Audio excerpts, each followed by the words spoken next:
If you are headed out to a family reunion and you're wondering and a little bit scared that it's going to happen just the way that it happened last year, and you don't want for that to be the case, and you're talking amongst each other wondering, how do we do this? How do we make it happen in a different way? How do we make sure that we're not all at odds with each other at the end of the long weekend that we have ahead of ourselves, or the week that we have at the cabin, or however long it may be? I'm going to share with you the things that have worked for us, and the things that I've offered to my couples when they come and they say, we want to go, and we're a little bit concerned about one thing or two, or the relationships or the conversations that are about to happen. Number one, setting the expectation for what you want to see happen. And this is in two ways. One, when you think about, and I think even more so when the longer the trip is, the more significant this is that you do this. The longer you're away, the more vacation time that you're giving to this event, right? The more important it is that the two of you, that your spouse and you, come together, and ahead of time is best when it's done ahead of time. But I'm even saying, even if it's on the way there, right? Sometimes I'll say, if you between the packing and all the reservation making and I don't know what else, right? Like getting stuff done at work before you leave, and finishing up all the projects and leaving things in good hands while you're gone, and all of that. Even if it's just happening in the car on the way up to the cabin, if that's what you're doing, or on the plane, or at the airport, or whatever. But make it a conscious conversation, make it a conscious decision to sit down long enough with one another to say, here's what I would love to see. And the first portion of this goes just to what you two, and if you have kids and your nuclear family, like let's say there's 50 people coming, but I want you to think about, and it needs to be preceded by then, you each sitting with it for a little bit and recognizing, okay, what is it that I want out of this weekend? What is it that I would love to see happen this week, as we are with all these other people that we want to go and spend time with?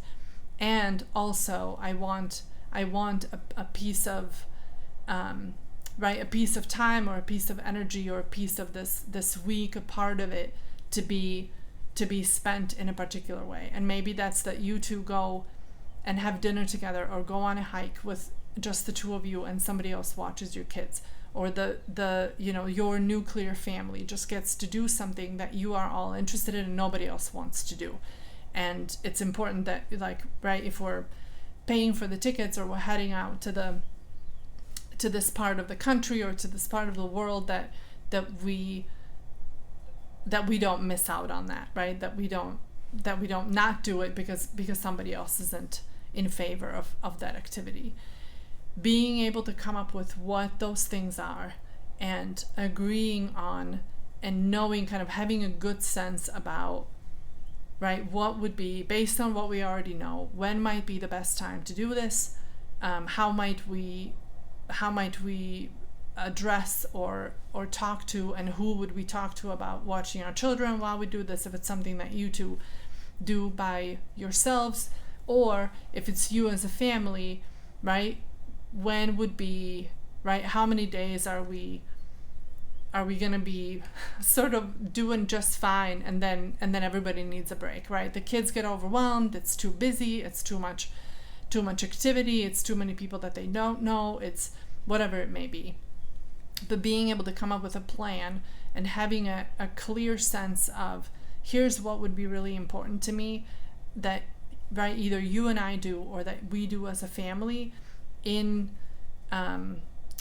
as we spend this time together with the family. And that's not to say that you don't want to be there with the other family members, and yes, maybe this is the one time a year, or one time in 5 years that you get to spend with them. That's all okay, and both of those realities can live next to one another. It can be both, and it doesn't have to be, we either do this, right, we're here full time with all the people that are here, or we're over here doing our thing, kind of being kind of being non-present to all the things that the family as a whole is doing, right? So that's number one. And the second part of that being, as you think about expectation or what you would want, I would also recommend, and we've done this, right? Who is it that I want? All of the people that are coming. Some of them maybe you know very well, some of them you might not know at all. Some of them maybe you're meeting for the first time, or they were there and you met them in a 3-minute encounter or whatever at your wedding, or at the reception or what have you. Who is it, if there is someone that you're like, I really am craving, to have a conversation with this cousin or with this aunt or this uncle or my grandma or my parent or this group of cousins or this group of kids that I want to do something with, or I'm bringing an activity and I really want for our kids to do something with them or whatever. It can be anything, but when you think about, right, then on the family side, on the larger, like looking at the big group of you all that are going, is there anything? And sometimes there may not be, and sometimes there will be. In my experience, there's more often there is something like that people go into a family reunion type of a situation with, that they're like, this is really important to me. I really want to dedicate some time and allow some space for me to connect with this person or this family member. So being able to do that expectation piece on both ends, right? Your family, your nuclear family, you, your spouse, and your kids, if you have any, and on the other side of like, this is my family, or either way, whoever family it is, but this is who I would want. This is who we would want to carve out some intentional time and make sure that before, the time's up, or before they leave, or before whatever, that we get to connect in this way. Number 2, and this is one of those things that we go into it whenever somebody brings this up to me.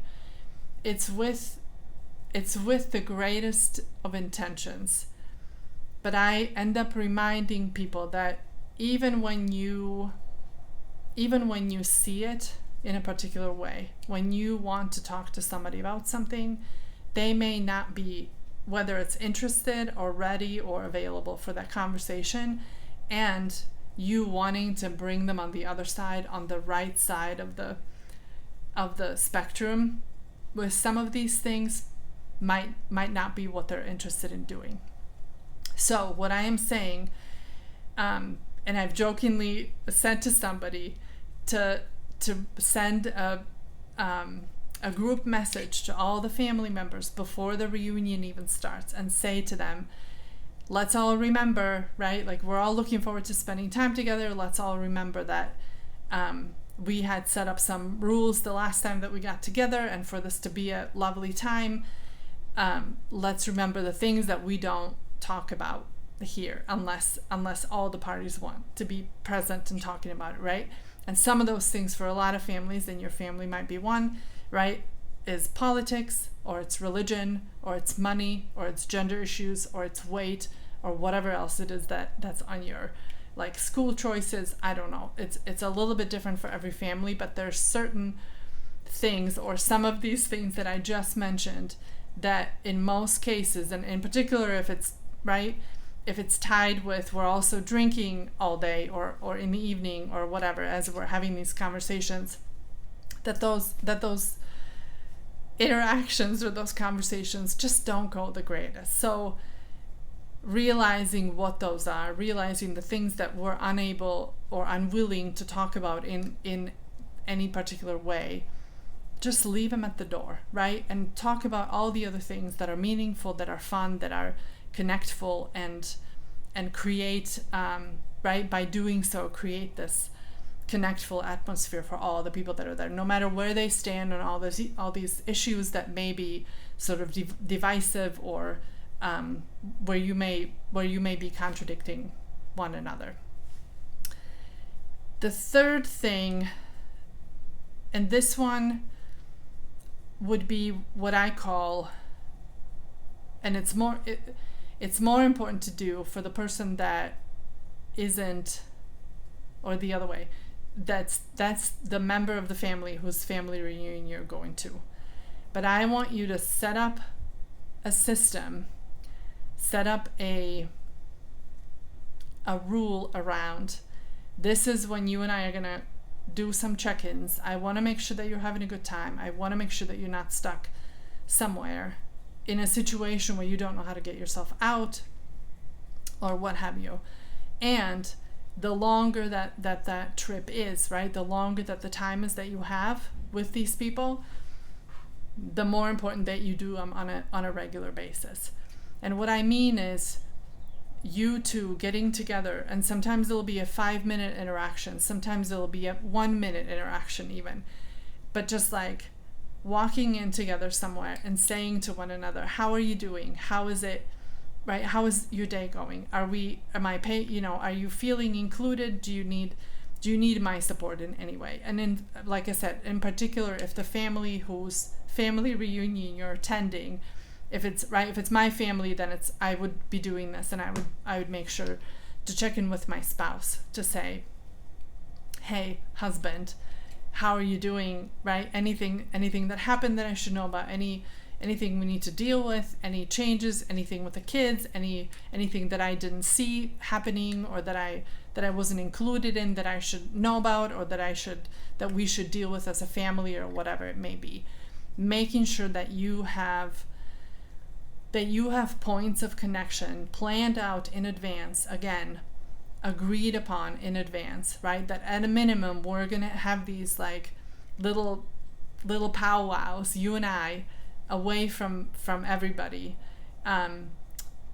where you can be honest, where you can tell the truth, where you can say, hey, I'm feeling this way, or I'm having too much of this, or I'm noticing the kids are having a particular situation with so-and-so, or whatever it may be that you need to address between the two of you, and maybe even change the course of how this is going, or maybe even change how you will spend the rest of that time, the rest of that day, the rest of that week. Do we need to adjust anything?